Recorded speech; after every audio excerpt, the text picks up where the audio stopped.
හොඳ කොහොමද හිතනෝ පරිස්සමට එන්න ඇති කියලා පහුගිය සතියත් සොරි මේ වීඩියෝ එක මුලින්ම හුඟක් ක්‍රියේටිව් නැති වුණාට මොකද දැන් අප්පාර්ට්මන්ට් එක වෙනස් කරනවා ඒකින්ද බඩු පැක් කරන අතරේ තමයි මේ වීඩියෝ එකට අග්ගාල කරන්න හිතුවේ.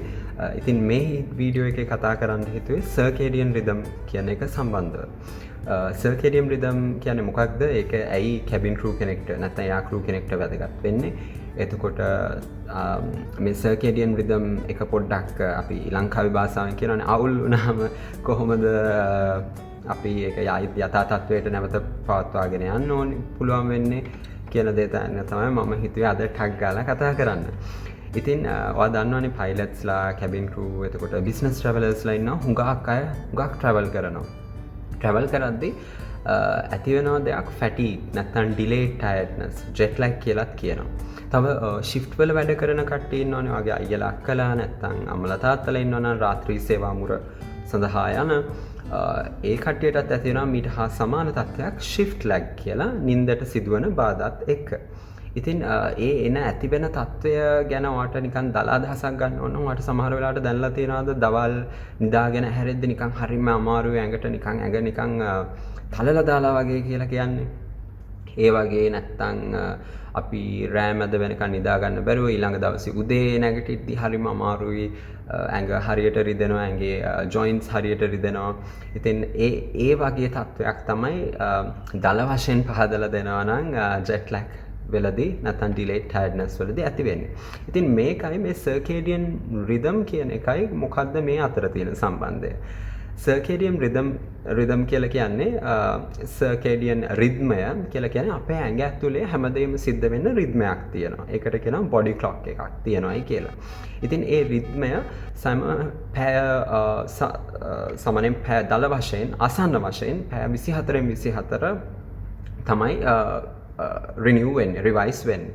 ඉතින් එහෙම revise වෙද්දි තමයි අපේ ඇඟ දැනගන්නේ ඇඟ ඇතුලේ හරි මොලේ දැනගන්නේ මොලෙන් සංඥා නිකුත් කරන්නේ හරි මේ දේ දැන් තියෙන්නේ මහ රෑ මේ වෙලේ මම දැන් මේ හෝමෝන නිකුත් කරන්න ඕනි මේ ඇඟේ තියෙන මේ පරිවෘත්තීය ක්‍රියා සිද්ධ වෙන්නේ එතකොට මේ කාලේ දවල් එතකොට මම මේ හෝමෝන අඩුවෙන් නිකුත් කරන්න ඕනි ඇඟේ තියෙන පරිවෘත්තීය ක්‍රියාවන් මේ වෙලාවෙදී එච්චර අවශ්‍ය වෙන්නේ නැහැ ඔය වගේ දේවල් ඇඟ රිපෙයාර් වෙන්න අපේ හැම හැලිලා අලුත් හැම ඇති වෙන්න ඔය වගේ බොහෝ දේවල් වලට ඉතින් මේ circadian rhythm එක ඇඟ ඇතුලේ තියෙන body clock එක බොහෝ වශයෙන් බඳා පවතිනවා ඉරේලියත් එක්ක.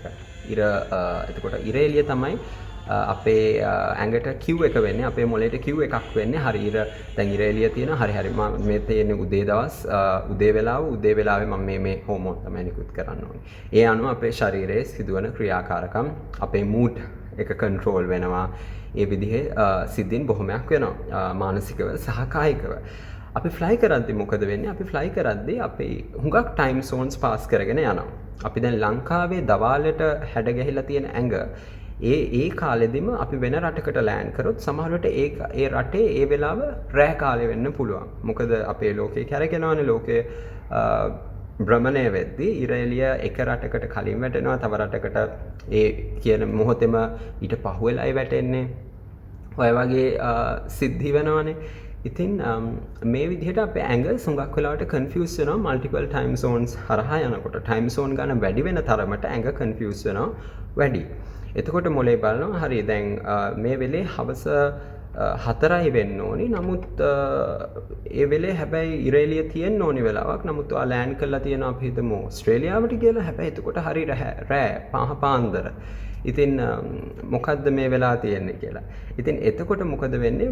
අපේ මොලෙන් නිකුත් කරන් තියෙන සංඥා ප්‍රමා වෙනවා නැත්නම් මොලෙත් කන්ෆියුස් වෙනවා කොහොමද මේ දේවල් වලට මුහුණ දෙන්නේ කියලා.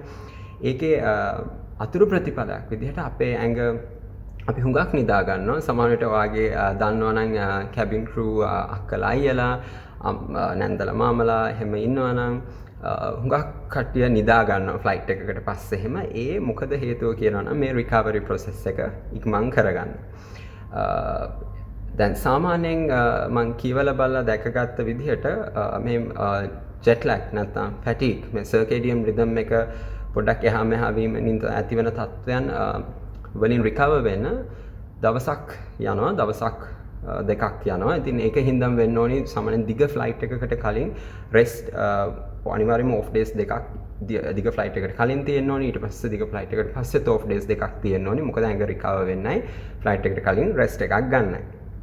ඉතින් ඔය විදිහට තමයි circadian rhythm එක බලපාන්නේ. ඉතින් මේ circadian rhythm එක පොඩ්ඩක් එහා මෙහා ගියා වුණාම කොහේ හරි ඈතකට ගිහිලා හිටෙද්දී කොහොමද මේක ආයෙත් යථා තත්ත්වයට පත් කරගන්නේ කියලා කියවල බලද්දී සහ අපිට කියලා දුන්න විදිහට හුඟක් වතුර බොන එක වැදගත්. වතුර ජලය පානය කරන එක ප්‍රධානතම දෙයක්. ඊට පස්සේ නිතිපතා ව්‍යායාම කිරීම, එතකොට ෆෝකස් එක තියාගන්න යෝගා වගේ දෙයක් කිරීම, එතකොට තව ආලෝකය පාලනය කරන එක. අපි හිතමු අපි ෆ්ලයිට් එකක ගිහිල්ලා එනවා. අපි ඒ රටෙන් ෆ්ලයිට් එකට ගොඩ වෙන්නේ රෑ කාලේ. අපි ලෑන්ඩ් කරන්න ඕනි. අපි රෑ කාලේ ගොඩ වෙනවා නම් උදේ කාලේනේ. නමුත් අපි උදේ කාලේ කියලා හිතාගෙන ලෑන්ඩ් කරනකොටත් ඒ රටේ තියෙන අපි ලෑන්ඩ් කරන රටේ තියෙන රෑ කාලේ. හැබැයි අපේ ඔරිජිනල් ටයිම් සෝන් එකේ අපි හුඟක් කාලයක් ගත වෙන අපි හිතමු ලංකාවේ කියලා ලංකාවේ ටයිම් සෝන් එකේ විදිහටම අපේ කටයුතු පවත්වාගෙන යනවා නම් කෑම කන වෙලාවල් වෙන්න පුළුවන්. එතකොට අනිකුත් කටයුතු කරන වෙලාවල් වෙන්න පුළුවන්. ඒ ඒ විදිහටම පවත්වාගෙන යනවා නම් හුඟක් ජෙට් ලැග් එකෙන් ආයෙත් ඔයා බේස් එකට ලංකාවට ආපුවම තියෙන ජෙට් ලැග් වෙන තත්ත්වය අඩු කරගන්න පුළුවන්. ඉතින් මේ දේ ගැන තමයි මම පොඩ්ඩක් ටක් ගාලා කියන්න හිතුවේ. සමවෙන්න අයිකිව වගේ වීඩියෝ එක හුඟක් ක්‍රියේටිව් නැති වුණාට මොකද දැන් ඉන්නේ පොඩ්ඩක් ඔක්කොම බඩු පැක් කරන අතරේ. එතකොට මොනවාද දැන් සමන ගෙවල් මාරු කරද්දි හිතනවානේ මොනවාද ගෙනියන්න ඕනි, ආයෙත් තව මොනවාද දාලා යන්න ඕනි, එච්චරම ඉම්පෝර්ටන්ට් නැති ඒවා ඒ වගේ කියලා. ඉතින් අලුත් අපාර්ට්මන්ට් එකට ගියාට පස්සේ ඒ ගැනත් බ්ලොග් එකක් හුඟක් දෙනෙක් අහලා තිබ්බා. මේ අපාර්ට්මන්ට් එක පුළුවන් ද පෙන්වන්න කොහොමද කැබින් ක්‍රූ කෙනෙක්ගේ අපාර්ට්මන්ට් එක තියෙන්නේ එහෙමයි කියලා.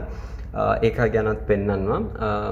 තව මං හිතනවා මේ දීපු තොරතුරු බොහොමයක් ප්‍රයෝජනවත් වෙයි කියලා. ඔයා කැබින් ක්‍රූ කෙනෙක් වෙනම නම් හරි, එහෙම නැත්නම් ඔයාගේ කවුරු හරි ඥාතියෙක් යාළුවෙක් හුඟක් දුර ගමනක් යනවා නම් හරි, අධ්‍යාපනයට වුණත් හරි, නැත්නම් රැකියාවක් සඳහා වුණත් හරි, ගුවන් යානයේ බැස්සට පස්සේ අර ඇති වෙන ටයර්ඩ්නස් එක, මහන්සි ගතිය අඩු කරගන්න පුළුවන් මේ දේවල් අනුගමනය කරොත්. හුඟක් වතුර බොන එක, එතකොට ෆ්ලයිට් එකට යන්න කලින් හොඳට රෙස්ට් කරලා යන එක.